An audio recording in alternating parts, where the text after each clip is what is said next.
todos a platicar, o sea, porque nos vamos a dedicarnos a eso. Título arriba. Un platicatorio. La experiencia de algún albañil, de algún obrero, de todos. Sí, todas las experiencias tienen. Todos tenemos algo que decir. Fíjate lo que nos pasó una vez allá por el agua escondida. No me acuerdo cómo se llama el cabrón, el lugar que sigue. Hicimos una, ¿cómo le llamaban? Mega actividades. Iban todas las bibliotecas. Y Justina iba con nosotros y teníamos libros y todo. Y llega un señor muy humilde, vestido y bueno, mezcla.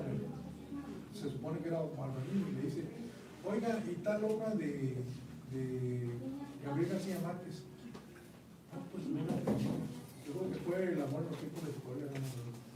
No la tenemos. Y esta otra tampoco. Y él les empezó a mostrar todas las obras de García Márquez. Ya las había leído el señor.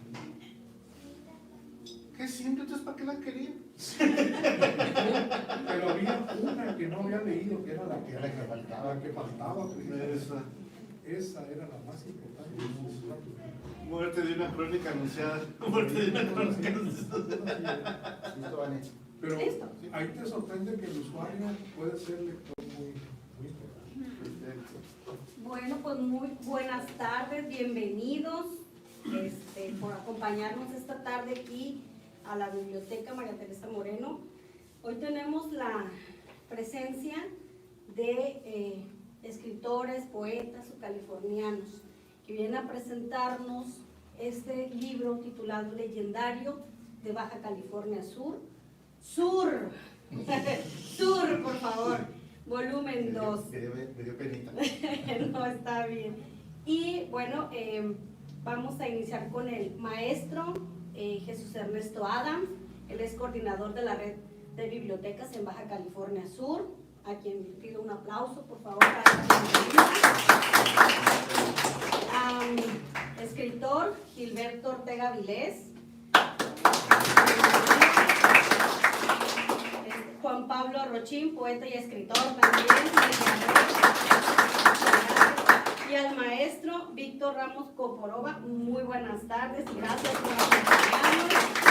Ellos nos van a presentar y hablar precisamente de este libro este día. Entonces, adelante, no sé quién va a iniciar.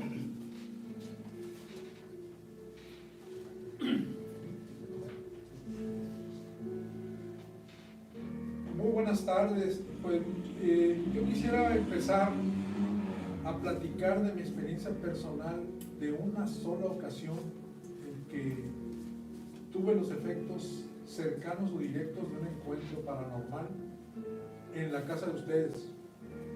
Era la niñez de nosotros llegamos de Baja California en 1959 y a la casa donde llegamos era la casa de un abuelo mío por parte de mi mamá.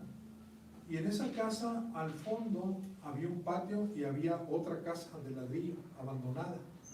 Al frente estaba la carnicería y llegamos a la carnicería y por cierto que con el ciclón del 59 perdimos el techo porque era techo de cartón negro y lo perdimos el techo, a pesar de que lo amarramos con piedra y todo, lo perdimos en ese ciclón, que probablemente sea uno de los más grandes también que nos afectó desde Cabo San Lucas y terminó en San Felipe, abarcó todo el mar de Cortés y se acabó el malecón también esa vez. Bueno, en esos años tenía yo mis hermanos más chicos, yo era el más grande, y andábamos jugando en el zacate bufe que había sembrado mi papá atrás, porque había traído un becerro para una fiesta que íbamos a tener a fin de año. Y no sé si era de fin de año la fiesta realmente, pero bueno. Enseguida de la casa de ustedes había muerto una señora con un cáncer en el estómago y oía unos quejidos todas las tardes o en la noche. Entonces la señora tenía que levantarse a caminar para desahogar un poco el dolor y oíamos los quejidos. Pasó el tiempo y muere la señora. Entonces nos fuimos a jugar al patio, como una semana después de que murió, porque nos teníamos miedo. Todo el mundo le tiene miedo a la muerte. Y estábamos jugando y éramos 6 hermanos. Eran los 3 más chicos y nosotros otros 3 más grandes. Y entonces, Cuando oímos el quejido, venía de una letrina que estaba enseguida, porque en aquel tiempo La Paz abundaban las letrinas también. Y nosotros llegamos a usar también el quinqué para iluminar la casa. Y también teníamos letrina al fondo del patio. Y teníamos un pozo de agua, afortunadamente, porque la demás gente de alrededor usaba un grifo en la esquina para llenar los baldes de agua. Y oímos el quejido. Todos echamos a correr. Mi hermano más chico, los que seguían, pero había una hermana menor que no echó a correr, se quedó ahí. Se hizo pipí en ese momento. Y llegamos y mi mamá estaba en la cocina. Y mi mamá nos dijo, devuélvete por la niña, ¿no? Y ahí voy para atrás yo, solo, con más miedo que nada. Y tomo a mi hermanita de la mano y la llevo con mi mamá. Y mi hermana, pues además le da, yo creo que mi hermana iba a entrar a la primaria apenas, y le da un vaso de agua con azúcar. Y ya la empezó a calmar, la cambió y todo, y pasó el tiempo. Pero cuando entró a la primaria, se le empezó a caer el pelo y le quedó como una rodilla, como si no tuviera nada de pelo. Es totalmente calma. Y cuando la lleva con la doctora le dice, tu niña tuvo un susto muy grande o tuvo un problema muy fuerte de nervios, algo pasó de ella. Y entonces le vamos a dar estas vitaminas y esta medicina para que le vuelva a salir el pelo.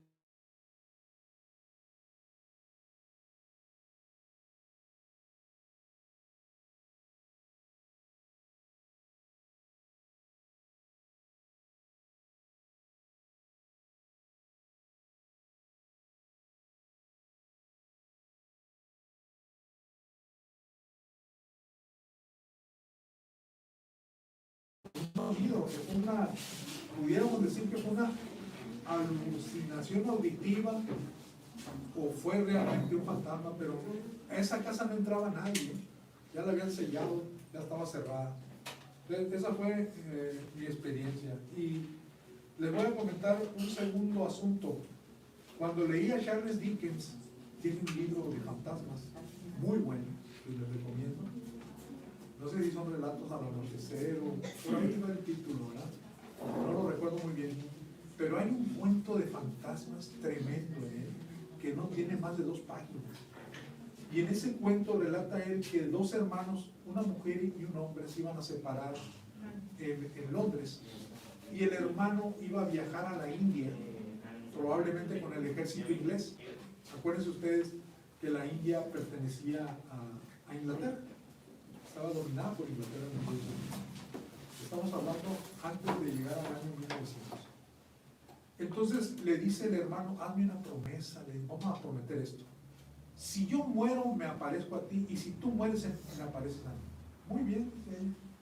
Mi hermano se ve en barco, parte para la India, y pasan 2, 3 años. Y de repente ella, la casa tenía 2 pisos, sube al segundo piso, y en el comedor se encuentra a su hermana. Hola, qué bueno, ya llegaste, qué bien, ¿cómo está la India y todo eso? Y él le dice, hermana, vengo a despedirme. Y luego le toma el brazo y en ese momento se desvanece, ya no lo vuelve a ver. Pero ella queda con una marca donde la tomó el brazo, el fantasma. Entonces, esa es una de las historias de fantasmas que me impresionaron mucho, porque te deja una marca física, ¿verdad? Es muy interesante ese relato. Bueno, yo aquí traigo un texto. Todas las culturas tienen fantasmas, en todas, en el Sena Vesta, en la Biblia, en las 1001 Noche, en todos los libros, tanto de religión como de historias antiguas y de cuentos, aparecen fantasmas. Los romanos también creían en los fantasmas. Ellos les llamaban lemures. Y bueno, me adelanté un poquito, ¿verdad? La palabra legendario viene precisamente del latín. Viene de leyende o legende, que quiere decir leyendo. Es cuando la tradición oral se empieza a transformar en tradición escrita. Y bueno, rompió un poco lo que estábamos ya trabajando sobre fantasmas. Hay una definición de fantasmas que viene en el libro de James Joyce, del Ulises. Dice, ¿qué es un fantasma? Preguntó Stephen. Un hombre que se ha desvanecido hasta ser impalpable por muerte, por ausencia, por cambio de costumbres. Un creyente, este es otro relato, este es de George Loring Frost. Al caer de la tarde, dos desconocidos se encuentran en los oscuros corredores de una galería de cuadros. Con un ligero escalofrío, uno de ellos dijo, este lugar es siniestro. ¿Usted cree en fantasmas? Yo no, respondió el otro. ¿Y usted? Yo sí, dijo el primero y desapareció. Este otro se llama, muy breve también, Final para un cuento fantástico. ¡Qué extraño!, dijo la muchacha, avanzando cautelosamente. ¡Qué puerta más pesada! La tocó y al hablar se cerró de pronto con un golpe. Dios mío, dijo el hombre, me parece que no tiene picaporte del lado de adentro. ¿Cómo nos ha encerrado a los dos? ¿A los dos? Ah, uno solo, dijo la muchacha. Pasó a través de la puerta y desapareció. Este es un relato de Irland. Luego hay otro que se llama El sueño del rey. Ahora está soñando. ¿Con quién sueña? ¿Lo sabes? Nadie lo sabe. Sueña contigo y si dejara de soñar, ¿qué sería de ti? No lo sé. Desaparecerías. Eres una figura de su sueño. Si se despertara ese rey, te apagarías como una vela. Ese es del autor de Lewis Carroll, que se llama A través del espejo, de Alicia en el País de las Maravillas. Bueno, A través del espejo es otro libro. Es otro libro, sí. ¿Hay fantasmas auténticos? Creo que sí. Aquí hay uno. ¿Habrá algo más prodigioso que un auténtico fantasma? El inglés Johnson anheló toda su vida ver uno, pero no lo consiguió. Aunque bajó a las bóvedas de las iglesias y golpeó féretros, pobre Johnson, nunca miró las marejadas de vida humana que amaba tanto. No se miró siquiera a sí mismo. Johnson era un fantasma auténtico. 1 millón de fantasmas lo codeaba en las calles de Londres. Borremos la ilusión del tiempo, compendiemos los 60 años en 3 minutos. ¿Qué otra cosa era Johnson? ¿Qué otra cosa somos nosotros? ¿Acaso no somos espíritus que han tomado un cuerpo, una apariencia, y que luego se disuelven en aire y en invisibilidad? Este es de Tomás Carlyle, el texto se llama Sartor Resartus, 1834. Muchos pueblos primitivos, incluso por Fraser, acuérdense que Fraser escribió La Rama Dorada, uno de los mejores libros de magia. En su estudio suponía que el alma era la reproducción exacta del cuerpo donde se alojaba. Eso suponían los pueblos primitivos. De ahí que hasta la fecha los fantasmas guarden la apariencia de las personas que fueron en vida, a pesar de hallarse desprovistas de su materialidad. En función de esa idea se explicó por mucho tiempo el fenómeno de los sueños. Soñar con una persona no es, según esto, tener su representación mental, sino recibir la visita de un cuerpo inmaterial. Hay un libro de Lobsang Rampa que se llama El cordón de plata. Lobsang Rampa era un autor muy famoso porque escribía sobre los lamas del Tíbet y los poderes que desarrollaban. Y él dice que nosotros, cuando estamos durmiendo, empezamos a separarnos del cuerpo y nos vamos y podemos atravesar la atmósfera y seguir a la estratosfera y viajar por el espacio e irnos a otro país como sea. Pero nos sostiene con el cuerpo un cordón de plata. El día que alguien corta ese cordón de plata es cuando llega la muerte. Bueno, esa es una idea que tienen los tibetanos.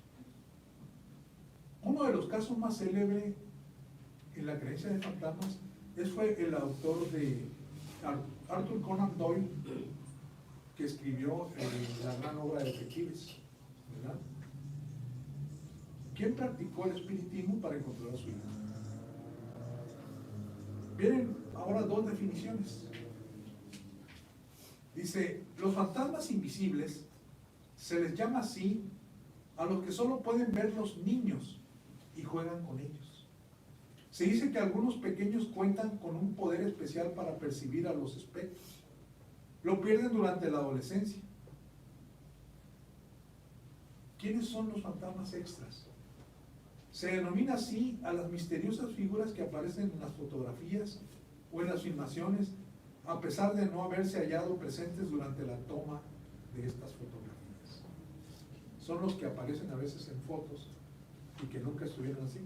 A nosotros nos pasó una vez, se tomó una foto en un restaurante, vino un actor que se apellida Rey, ¿verdad? No sé si lo conozcan. Su hijo es piloto aviador y se convirtió también en director de teatro aquí en La Paz. Estábamos comiendo con él y de repente, no comiendo, era en la tarde, en un restaurante que está en Malecón, y alguien tomó una foto. Entonces aparecemos una compañera que se llama Graciela Pozo, un servidor, y los dos, el actor y el hijo. Y atrás aparece un anciano que nunca vimos. Dijimos, bueno, ¿este señor dónde estaba? Porque nunca lo vimos atrás de nosotros enseguida. Entonces ahí fue un efecto que dijimos, bueno, es un extra, ¿verdad? Ahora, las guerras están pobladas de fantasmas. Desde la Primera Guerra Mundial, la Segunda, incluso desde la Guerra Civil, la Revolución Mexicana, está poblada de fantasmas. Hay gente que ha escuchado, incluso cercanos a donde se han dado las batallas, el fragor de la batalla la han escuchado. Hay gente que ha escuchado cañonazos donde hubo batallas. Generalmente el fantasma está en un lugar donde ocurrió un hecho violento y de sangre. Generalmente. La otra posibilidad del fantasma es de que haya una relación sentimental con la persona. Hay personas que ven a la mamá o que ven al papá después de muerto, ¿verdad? Eso nos ocurre. Incluso hay autos fantasmas, barcos fantasmas. Hay una infinidad de fantasmas que pueblan nuestra vida y la literatura, ¿verdad? Yo voy a nomás a permitirme leerles un breve relato que me lo atribuyó a mí Juan Pablo Rochín, que yo le narré, pero en realidad el que me lo contó fue Víctor Ramos Coporova. Se llama La Niña de la Vela. La aparición de la Niña de la Vela es una historia conocida por la gente de antes en la ciudad de La Paz, por el barrio del Estelito. Se cuenta que una niña de 5 o 6 años cayó en un aljibe y se ahogó mientras su madre trabajaba en una casa aledaña a la calle Madero, entre lo que hoy es la Casa de Cultura y la calle José María Morelos y Pavón. Mientras la mamá de la pequeña hacía labores de limpieza, la niña jugaba en el patio. Un día dejaron abierta la tapa de cemento del aljibe donde almacenaban agua, y en un descuido la nena cayó en y se ahogó. Los dueños de la casa y su madre la buscaron desesperadamente todo el día. Sin embargo, la encontraron ya muy noche, luego de que a algunos se le ocurriera alumbrar con una vela encendida el interior del pozo. Dado que en aquel entonces, aquí dice que no había alumbrado eléctrico en la ciudad de La Paz. Después de su muerte, la niña aparece en las noches de luna llena, caminando por las calles de la ciudad con una vela encendida en la mano, y pide ayuda para llegar a su hogar. Se dice que su presencia no causa miedo, sino que brinda una sensación de paz y tranquilidad. Cuenta el amigo de un amigo que una noche, un hombre que caminaba solo por la calle Morelos y Pavón, de regreso a casa después de una larga jornada de trabajo, se topó con la niña de la vela. Al principio pensó que se trataba de una pequeña extraviada, así que se aproximó para ayudarla, pero al verla de cerca notó que su rostro estaba empapado en lágrimas y que tenía un gesto triste y desolado. La niña le ofreció la vela y le pidió que la acompañara hasta su domicilio. El hombre se asustó un poco, pero tuvo una extraña sensación de inmensa paz al mirar a los ojos de la chiquilla. Así que aceptó acompañarla. La pequeña caminó en silencio sin soltar su mano hasta llegar a la casa donde había fallecido. En la puerta, la niña desapareció tras un suspiro, pero el hombre sintió una cálida caricia en su mano y una voz le dijo: gracias por acompañarme, ahora puedo descansar en paz. Desde entonces, son muchas las personas que afirman haber visto a la niña de la vela caminando por las calles durante las noches de luna llena, siempre con una vela encendida en la mano y una sonrisa en el rostro. Cuentan que su presencia no causa temor, sino todo lo contrario, que trae consigo una tranquilidad que envuelve a quienes la ven. Fascinada con las historias que escuchaba acerca de la niña de la vela, Miriam, una joven adolescente de la preparatoria Cobach Esperito, desde que supo de su existencia, no podía dejar de imaginar cómo sería encontrarse con ella en la oscuridad de la noche cuando regresaba de la escuela. Un día decidió salir de su casa en la madrugada a dar un rondín, cuando todo el mundo dormía, para ver si lograba encontrar a la aparición que daba paz.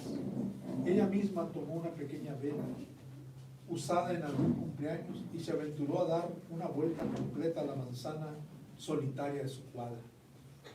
Caminó lentamente observando todo: las casas, las sombras bajo los árboles, los autos estacionados, los ruidos extraños, sin encontrar nada, hasta que llegó a una casa antigua y abandonada. De ahí de repente salió una pequeña figura que se detuvo ante ella, sosteniendo una vela encendida en su mano.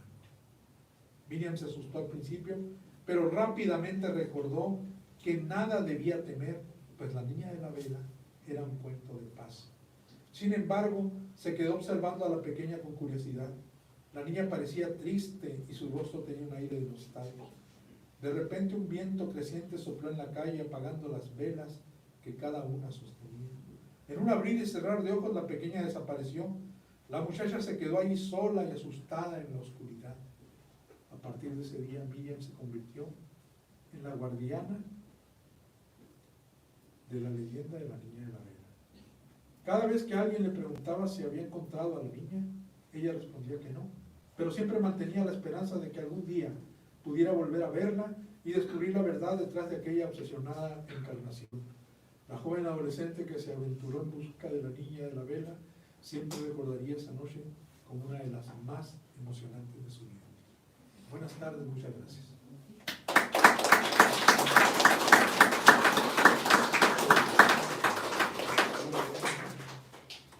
Continuamos con ustedes, Víctor Ramos. Buenas tardes. Este libro es maravilloso. He tenido oportunidad de leerlo y tiene más de 20 relatos que son extraordinarios. Dentro de estos relatos hay uno que nosotros de alguna manera participamos para la creación del mismo. Este libro, desarrollado por el maestro Rochín, que está aquí con nosotros, se los recomiendo mucho, aparte de que tiene unas hermosísimas ilustraciones que van dándole vida a cada una de las páginas que este libro contiene. Yo les voy a narrar algo muy interesante. Sucede que allá a principios del siglo XXI, finales del siglo XX, surgió una inquietud porque algo extraño había aquí en el municipio de La Paz. Y eso extraño era que allá por la roca fosfórica había aparecido una pintura rupestre que no tenía nada de rupestre antiguo, sino tenía algo extraordinario, que era esta figura que estamos viendo aquí. Nosotros empezamos a llamarla el hombre verde, o quizá también le llamó otras personas el Buda de la montaña. Es una figura extraordinaria que ustedes pueden estar ahorita apreciando ahí. Es una figura que se encuentra precisamente en la ubicación geográfica, es 24 grados, 21 minutos, 45 segundos de latitud norte y 110 grados, 42 minutos de longitud poniente. Esto fue desarrollado, esta medición, por el maestro Fara de Anda, y entonces esta figura, que es extraordinaria, tiene varios componentes, como ustedes pueden ver en estas imágenes. Si gustan pasarlas por ahí para que todas las personas las puedan observar. Aquí hay otra más. La circulan por ahí mientras les voy platicando algo acerca de esto. Esta figura tiene particularidades muy interesantes, porque de alguna manera cuando ustedes la ven pueden ver, por ejemplo, vamos a empezar en la frente, simulando el tercer ojo, posee el símbolo alquímico del agua.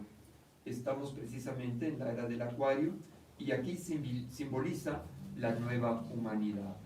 A lo largo del cuerpo de la figura hay, a partir de la cabeza, hay distintos elementos que nosotros podemos pensar que han sido puestos como los chakras del cuerpo humano. Así entonces, en la parte superior está, como les digo, el símbolo del acuario, que simboliza el tercer ojo. La figura mira precisamente al norte.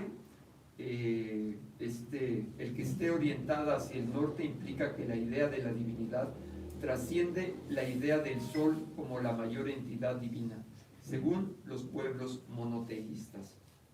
Todo su cuerpo de la figura está rodeado de una luz blanca, simulando el aura o el envoltorio de energía sutil. Los elementos que están flotantes alrededor de su cuerpo, en esta parte de la cintura, nosotros pensamos que simulan las amatistas, el mineral violeta, que es considerado sagrado y que elimina la energía negativa. Los místicos consideran que protege contra las envidias, agudiza los poderes de la mente y elimina los problemas del insomnio. Es notable el parecido de esta imagen al símbolo sagrado del ojo del reptil, el que tiene precisamente aquí en el pecho, en la parte del frontal.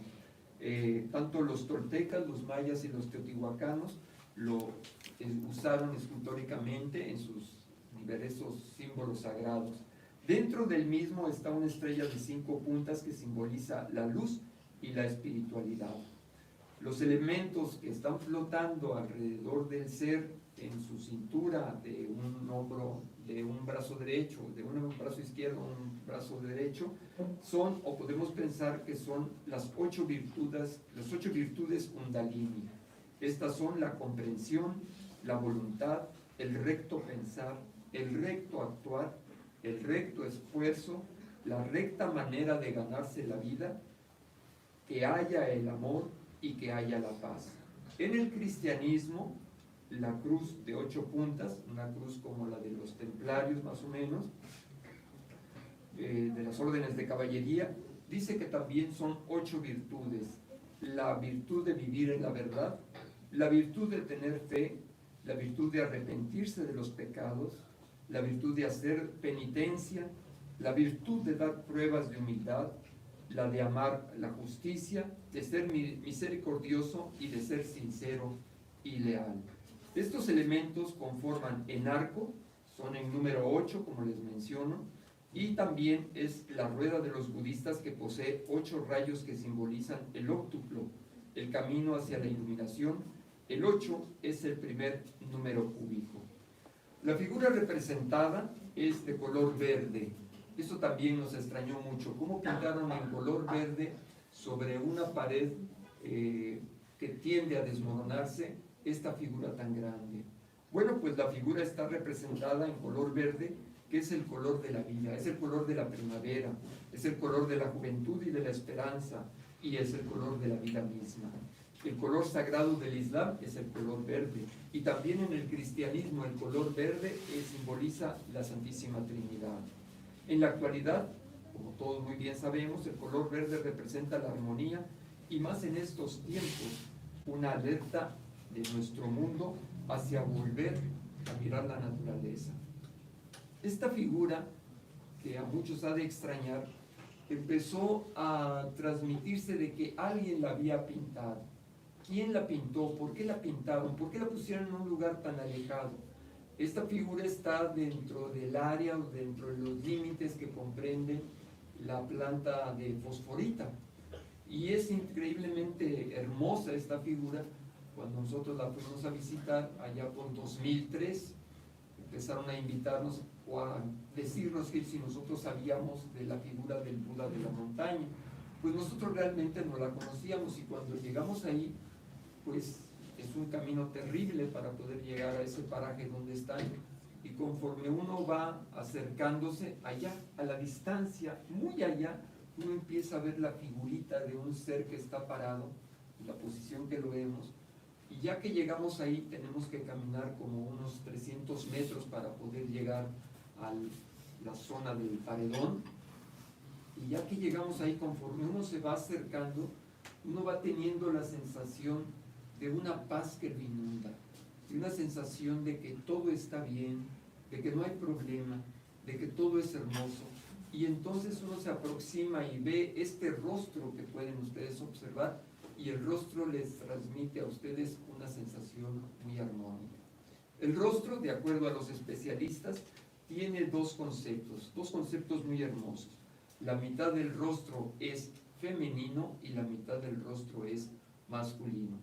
Cuando se hizo una prueba para certificar esta situación, se hicieron estas fotografías donde el lado derecho se puso junto con el lado derecho volteado, y entonces empezaron a dar estos resultados que ustedes pueden apreciar en el rostro aquí, y este, que es el rostro femenino, es el resultado que se obtuvo de esta pues, interesante situación.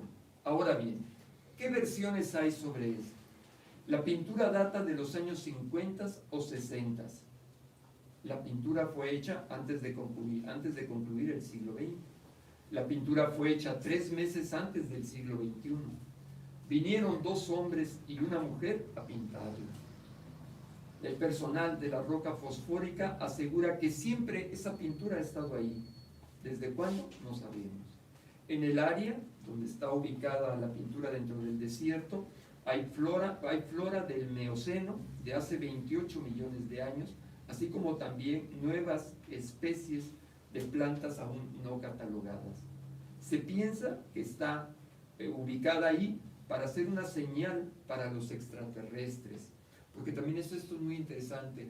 Cuando mi hijo fue a entrevistarse con mucha gente de alrededor que tienen sus casitas, sus ranchitos por ahí, le dijeron que en determinados meses del año y determinados días de esos meses, del cielo se desprende algo muy interesante que viene volando muy brillante en forma de una campana de una iglesia, y esta llega y se sitúa precisamente enfrente de la pintura. Mi hijo les preguntó si tenían imágenes o algo. No, pero varias personas confirmaron esta situación. Una persona entró en trance en este espacio y un espíritu le informó que esta imagen está en un sitio de mucha riqueza. ¿Cómo no? Pues es precisamente la zona de la roca fosfórica. La roca fosfórica, al extraerse, contiene elementos de uranio, y estos elementos de uranio se utilizan para diversos fines dentro de la energía atómica. También la figura está situada en las proximidades de San Juan de la Costa, cercana a las instalaciones de la roca fosfórica, en un arroyo gigantesco, del cual se dice que son terrenos de un señor llamado Tomás Ceseña, actual delegado de dicha región. Claro, esto en el 2003. Se sabe que don Tomás Ceseña vendió su rancho a un canadiense, pero el señor Ceseña sigue trabajando con el canadiense. Su hermano Ramón Ceseña trabaja en la Secretaría de Caminos y Transportes. Don Tomás Ceseña es en la actualidad delegado municipal. Esto está, pues, y sigue siendo muy desconcertante para todos nosotros, porque también nosotros hemos pensado, ¿por qué está la figura viendo al norte? ¿Por qué su mirada se pierde hacia el horizonte, hacia la lejanía de la tierra? Bueno, ¿qué mira la figura y por qué mira hacia el norte? No sabemos aún. ¿Cuántas de estas figuras también hay a lo largo de la península de Baja California? La pared de roca es porosa donde se pintó, es muy frágil y muy fácil se desmorona, lo que hace aún más difícil que permanezca esta pintura. La pintura habría sido realizada por un grupo místico, seguramente que sí, porque todos los elementos que la figura contiene a lo largo de sus diversos chakras nos están revelando algo. La imagen nos revela algún misterio del cosmos, de la naturaleza humana, de la evolución de la Tierra, porque está ubicada en un desierto solitario. Todas estas son preguntas que cualquier persona se hace, ¿no? Ahora, la pintura tiene algo interesantísimo, como es ese triángulo invertido en el tercer ojo, que simboliza la era de Acuario. La era de Acuario inició en 1402, según Hiparco. La era acuariana inicia en 1932, según Case. La era de Acuario inicia en 1962, según seguidores de Amor. La era de Acuario inició en 1948, que es la fecha más aceptada. La era de Acuario será en 2007 por Ptolomeo. Así entonces, todos nosotros siempre estamos en ese misterio de por qué surgió esa figura ahí. Otras versiones nos dicen que no, que son personas de la paz que forman parte de un grupo místico que quisieron dejar ese testimonio al final del siglo XX y dar la esperanza para el siglo XXI, puesto que la fosforita se utiliza muy bien para poder fertilizar los campos y estas situaciones. Yo les recomiendo que para el desenlace de todo lo que aquí les platico, lo puedan ustedes encontrar en este maravilloso libro que redactó, ubicó y desarrolló el maestro Juan Pablo Rochín. Gracias, maestro. Gracias.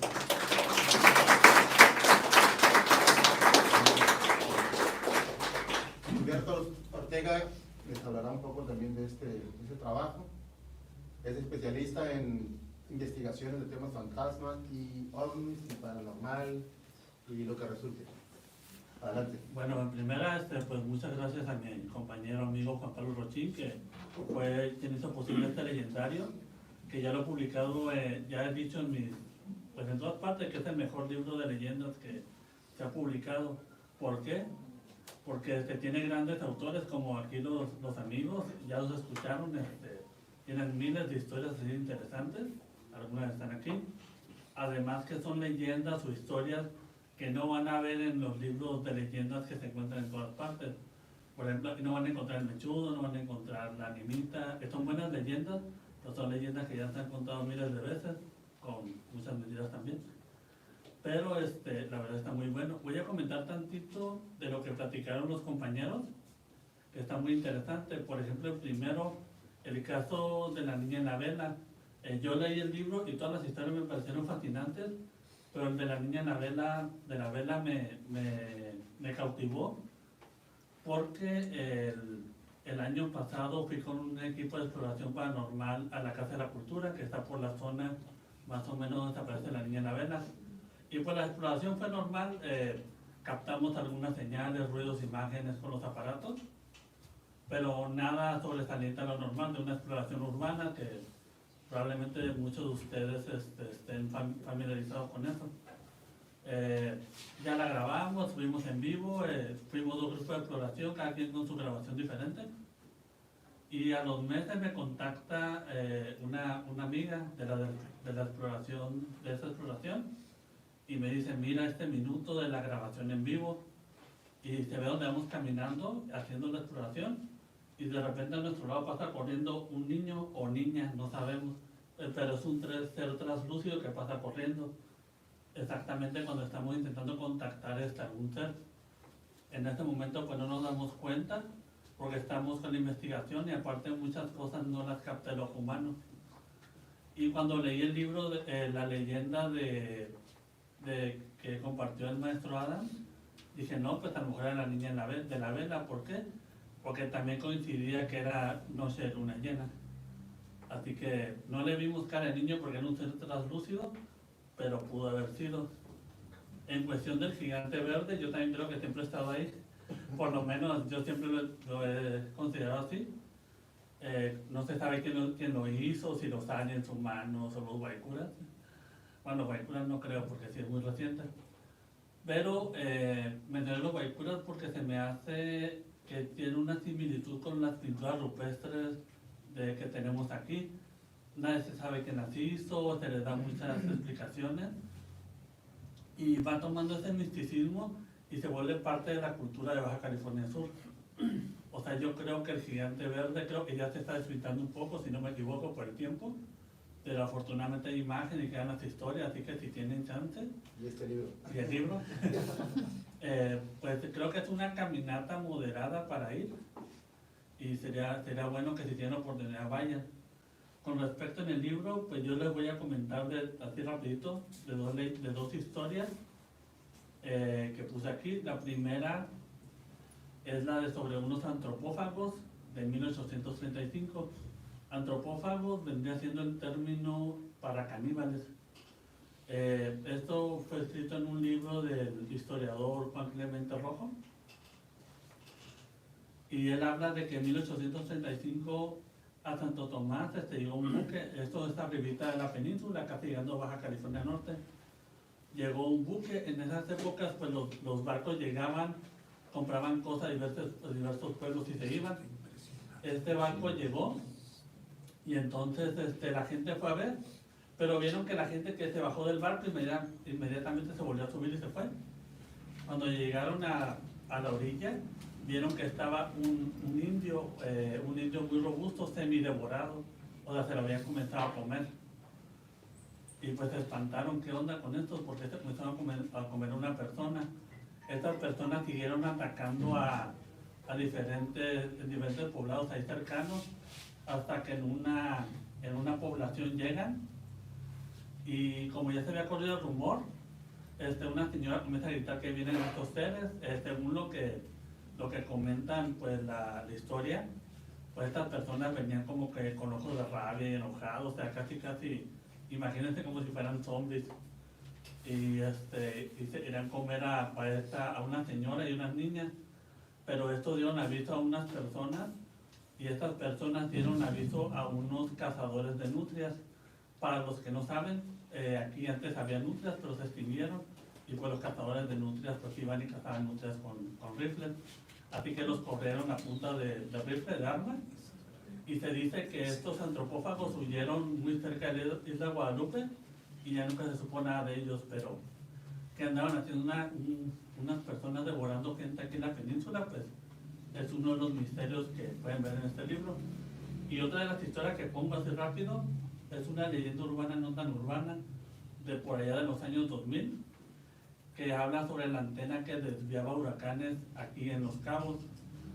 Por el año 2000, que para nosotros los jovenzuelos de 40 y tantos nos suena como que fue hace 5 años, ya fueron hasta el 20, pero en los 2000 se decía, no llegan huracanes porque hay una antena que desvía huracanes en Los Cabos. Y este era un rumor que andaba hasta que se dieron cuenta que sí, había una antena ionizadora supuestamente para estudio del clima en el Instituto Tecnológico de Los Cabos, que se llama. Y entonces los agricultores, la ciudadanía se comenzaron a quejar, oye, desde que instalaron esta antena, que fue en 2004, no ha llegado ningún huracán, no puede ser casualidad. Así que la mandaron, digamos, quitar, y curiosamente cuando la quitaron, llegó un huracán bien fuerte y nos dio en la torre, pero sí, o sea, los huracanes son necesarios para la península. Y esto lo puse porque es una leyenda urbana, y muchas leyendas urbanas tienen si les rascas, les investigas, te das cuenta que son reales. Cuando salió publicado el libro, pues comencé a buscar y que voy a ver si sigue la información en línea, porque yo la información la encontré en línea de cómo Protección Civil mandó quitar la antena. Y me di cuenta que el año pasado pasó lo mismo en Mazatlán. También mandaron quitar una antena ionizadora porque los agricultores dijeron que les estaba afectando en los cultivos. Y esto pues toma especial relevancia con esto de la manipulación climática y todo, que ahorita digamos es un tema conspiranoico, pero se habla mucho de cómo está prohibido este tipo de manejo. Incluso todavía no se sabe en qué afecta de que se siembren las nubes para hacer llover o todo esto, pero hay que recordar que hay reglas, incluso para la guerra, que no puedes manipular el clima, porque sí se puede, así lo hacen, pero hay reglas de no hacerlo por algún motivo. Y pues esta sería mi participación. La verdad, pues un gusto que me hayan invitado a participar en este gran libro. Qué bueno que lo vayan a leer. Y pues sigan investigando y aprovechando un comercial para el compañero Rochín. Él es el editor del libro, pero si tienen alguna idea de algún libro o algo, pueden acercarse con él. Él les puede apoyar en muchas cosas. Y muchas gracias. Edición y publicación.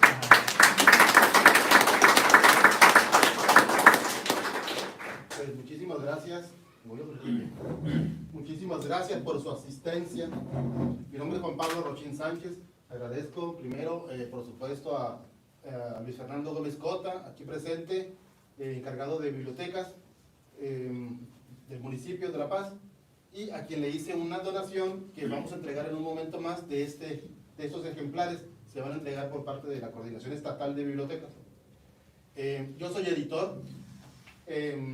Escribo cuentos, escribo poesía, ensayos. Tengo a la fecha alrededor de una veintena de libros de mi autoría que andan rondando por ahí por el mundo.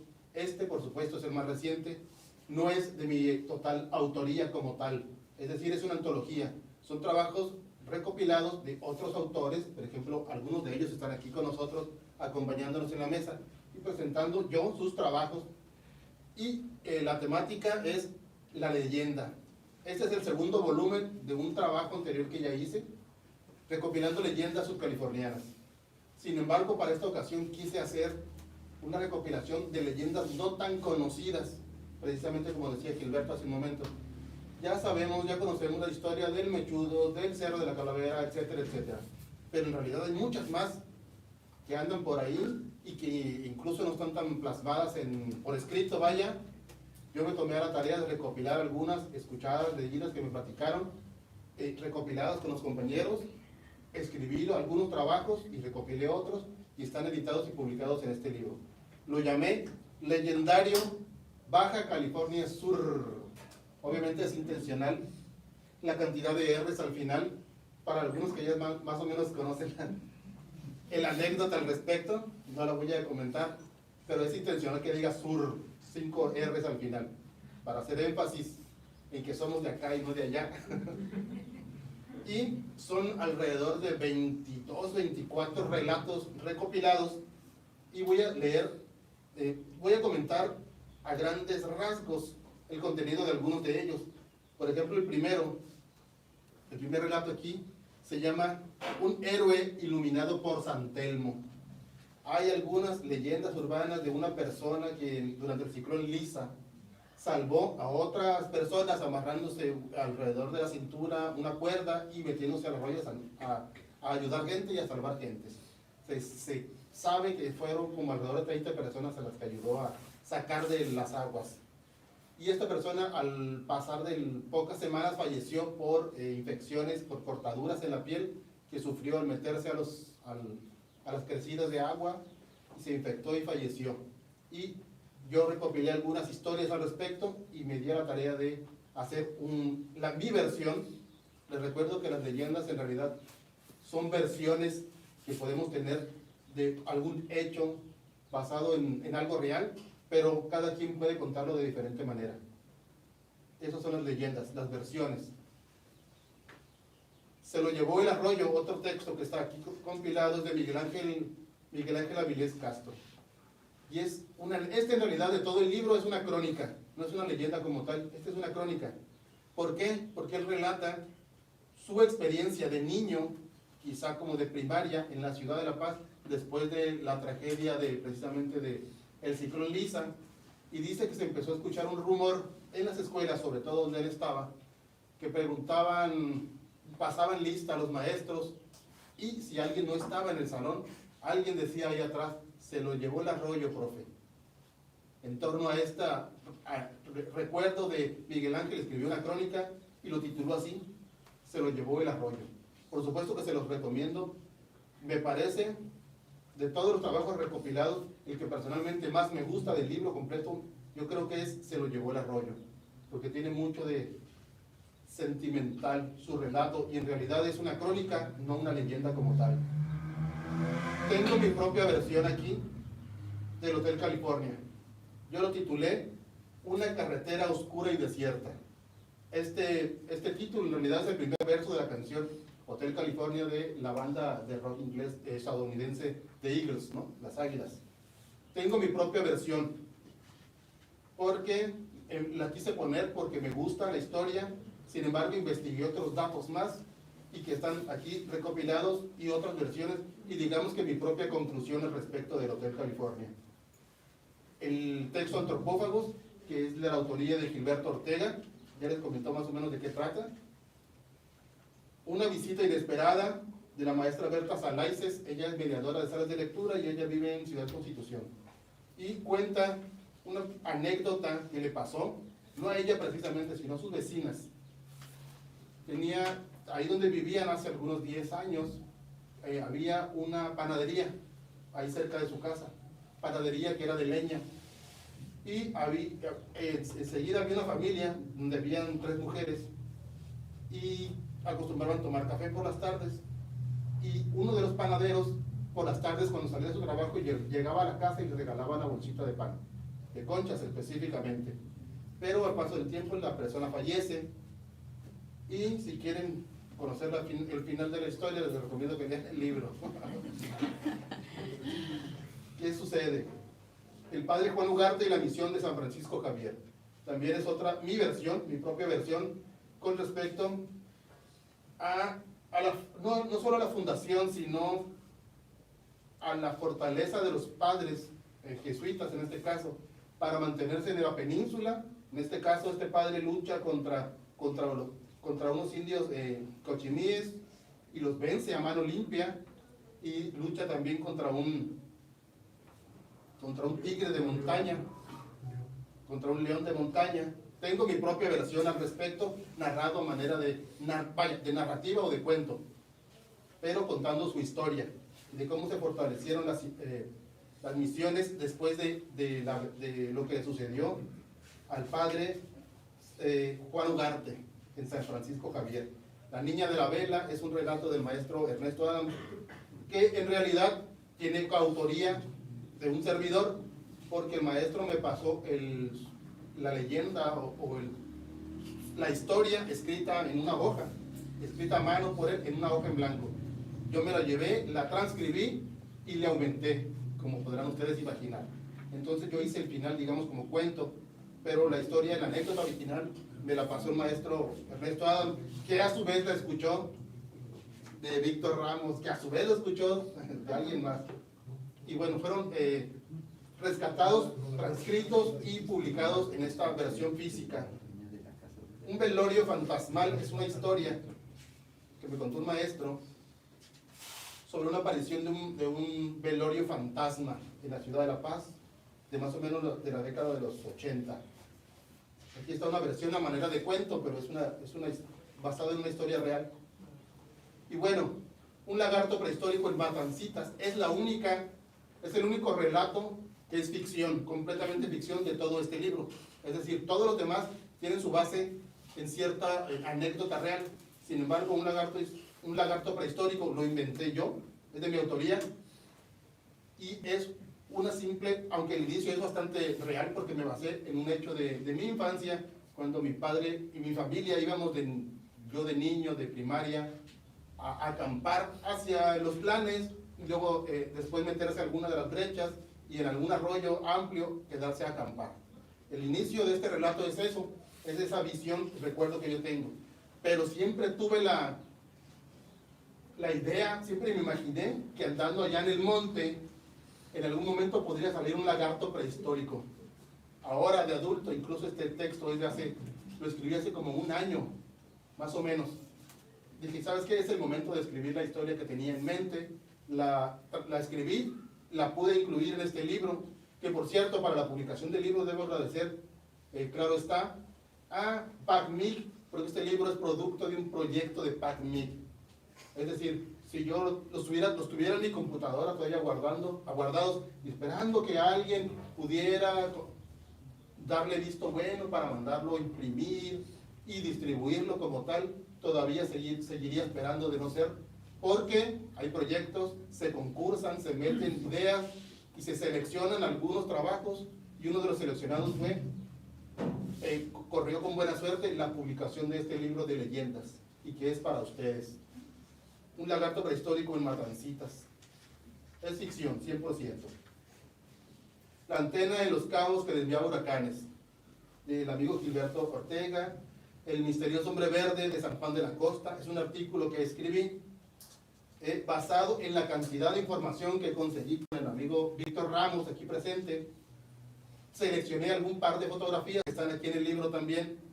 De todas las fotografías me fue dificilísimo decir cuál puedo escoger para la publicación. Y escogí, siempre tuve tres imágenes que pude seleccionar. Tenemos también las historias, como mitos, como tal, así, de túneles secretos en la ciudad de La Paz. ¿Han escuchado hablar de esto? Yo tengo mis propias versiones al respecto, están aquí plasmadas mis ideas de por qué sí o por qué quizá no, y otras historias al respecto de túneles. Sé de leyendas también urbanas de este tipo, de túneles en San José del Cabo, por ejemplo, ¿no? Y el siguiente relato se llama El atropellado de Mulegé. La primera parte, es la anécdota real que me contó alguien hace algunos años allá en Mulegé. Yo viví y trabajé algún tiempo en Mulegé, hace mucho. Y alguien me contó esta anécdota, y se refiere simplemente a que una persona, un ranchero tal vez, iba en un pick-up con redilas por la carretera llegando casi a Mulegé Pueblo, y atropella a una persona, a una mujer.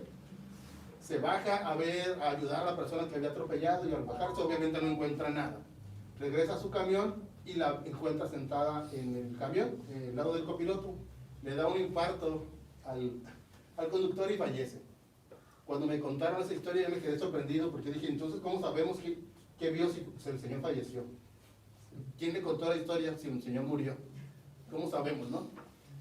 Con esa idea que yo me la sé desde hace muchos años, la plasmé aquí, y a partir de ahí escribí un relato. Es decir, tengo mi propia versión. Un sembrador de dinero en los planes. Esta, como muchas historias que conozco de aquí de la península, sobre todo de La Paz o de las partes mineras del estado antiguamente, y ganaderos que había muchos antes, también conozco historias, muchas más, de gente de dinero que enterraba sus ganancias, porque no había bancos, entonces las enterraban. Esa es una historia de San Juan de los Planes, un sembrador de dinero en los planes. El mejor banco que encontraba pues era enterrarlo. Aunque después ya de más mayor, no recordaban dónde quedaban los tesoros. Primeros pobladores de Miraflores. También tengo una pequeña anécdota al respecto, que fui la que rescaté, y es que me hizo muy curioso que alguien me dijo hace muchos años que los primeros pobladores de Miraflores eran de una pareja de piratas ingleses, no sé de qué siglo XVII por ahí, o poquito más, de esos barcos piratas que andaban por aquí rondando la península. Uno de ellos, en uno de sus barcos, traían a una mujer inglesa, rubia y de ojos azules, pero la traían como prisionera de un atraco anterior que habían hecho. Sin embargo, esta mujer, como el resto de la tripulación eran hombres, pues empezó a causar cierto alboroto, y el capitán de la nave lo que hizo fue arrojarla al mar. Y le dijo, el que sea valiente y quiera irse con ella, arrójese al mar. Uno de ellos se arrojó al mar para ayudarla, salieron del mar nadando y llegaron a lo que es Miraflores, y ahí se quedaron porque el barco se fue. Y que los descendientes, o la gente de Miraflores que son rubios y de ojos azules, son descendientes de esta primera pareja. ¿Será cierto? Pues no lo sé, pero parece verídico. Al respecto también escribí un relato. El ahogado del barco varado, en San Lucas. También hay una versión de un barco que quedó varado como en 1960, una cosa así, un barco pesquero japonés, y que queda varado. A través de los años se empieza a destruir, a comer el barco, y buzos o gente de épocas modernas se acercan al barco, y al acercarse, como una especie de fantasma, los jala hacia abajo y los deja dentro, atrapados debajo del barco, y obviamente fallecen. Y que después que se acerca la gente al barco varado pueden encontrar Pueden ver allá a lo lejos una persona flotando. Dicen, mira, es el hombre ahogado del barco varado. Se meten a nadar y por supuesto que no encuentran nada. Y pueden incluso fallecer. Es decir, que el fantasma que hay ahí los pueda jalar. Tengo mi propia versión al respecto en este libro. La maldición de Cabo San Lucas. También es una de las historias que más me gusta de este libro. Y este refiere a un barco, también un galeón, pero venían algunas personas que se estacionaron frente a San Lucas y estuvieron algunos días en alta mar, pero no daban señales de vida como tal. Se acercan unos hombres de tierra a ver qué sucede y descubren que hay gente que están vivos, pero todos están infectados de viruela. Y le regresan a tierra a estas dos personas que se acercan a ver, informan lo que encontraron y por supuesto no los dejan bajar, no los dejan llegar a puerto. Y se dice que obviamente lanzaron una maldición contra Cabo San Lucas y el barco en realidad desaparece en el horizonte y nunca más vuelven a saber de ellos. Yo tengo mi propia versión y ato mis propios cabos al respecto en esta historia. La maldición de San Lucas todavía sigue. Y aquí les explico por qué. La segunda cosecha, quise ponerla porque me llama mucho la atención. Quizá conozcan la historia, la leyenda de la segunda cosecha de los antiguos californios, que es, obviamente no había mucho que comer los antiguos californios, en la época de pitayas comían pitayas, y al hacer sus necesidades después recolectaban las heces, las ponían a secar por un tiempo determinado, después las cernían para sacar de ahí las semillas de pitaya que quedaban, porque las semillas no son digeribles, las separaban, las limpiaban, las molían, les podían poner un poco de agua para hacer una especie de masa o tortilla y las volvían a comer. Esa es una segunda cosecha. Cuando llegaron misioneros jesuitas sobre todo, les pareció algo terriblemente grotesco. Sin embargo, aquí lo digo también, en otros, esta misma costumbre se sigue haciendo y se ha hecho de otras maneras, utilizar las heces fecales, ya sea de humanos o de animales, para hacer alguna otra cosa, como por ejemplo las plantaciones. Incluso hay un café que hacen de heces de mono, en la India creo, o Filipinas. Está la historia de la hacienda quemada, de Angélica Romero. Esta historia se la contó a Angélica unas personas que son scouts. No digo boy scout porque ya no se dice boy. Son scouts nada más. Son exploradores nada más. O sea, es decir, hombres y mujeres, ¿no? Alguien de ahí les contó esta historia, pues salen a acampar de vez en cuando y les sucedió que encontraron una hacienda quemada en algún lugar, se les aparece una persona, a uno de los scouts, y bueno, pues, ocurre algo ahí. La historia está escrita y narrada en este libro. Túneles submarinos que atraviesan la península. ¿Han escuchado hablar de esto? Que hay túneles debajo de la península que conectan el Golfo y el Pacífico. Aquí tengo mis propias investigaciones y conclusiones también. ¿Por qué sí y por qué no pudieran existir? La niña fantasma que visita la tumba de su madre en San Bartolo. Esta historia me la contó mi hermana Cindia. De una niña, mi hermana es exploradora, es senderista y ha estado por supuesto muchísimo en San Bartolo y en otras partes del estado.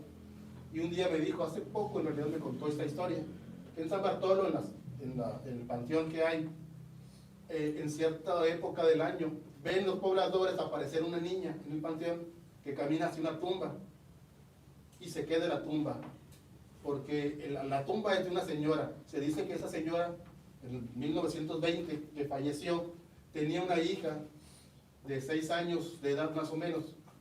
Fallece la mujer de tuberculosis y queda su niña de 6 años viva. Y a los meses, menos de un año, la niña fallece de tristeza, porque no tenía a su madre. Pero, obviamente, antes de fallecer, por supuesto, camina todos los días a la tumba de su madre, a quedarse con ella. Fallece y ahora, un siglo después, algunos pobladores dicen ver a esa niña acercarse a esa misma tumba. Bueno, yo escribí la versión porque mi hermano me la contó nada más así, de manera oral, digamos, pues. Yo la escribí y la publiqué acá y se la mostré. Y me dijo, tú no conoces San Bartolo, ¿verdad? Sí, claro que sí, yo paso por ahí siempre. Me dijo, pero una cosa es pasar y otras cosas es conocer las calles. Porque ahí no hay, y me señaló algunos errores que están aquí. Me dice, mira, las casas no son así, las casas no tienen esto, las ventanas no son así, no tienen estos colores, ni estas flores que existen allá. Así que a veces hay que bajarse del camión y caminar. Y yo, me regañó básicamente. Y yo, bueno, ok, perdón.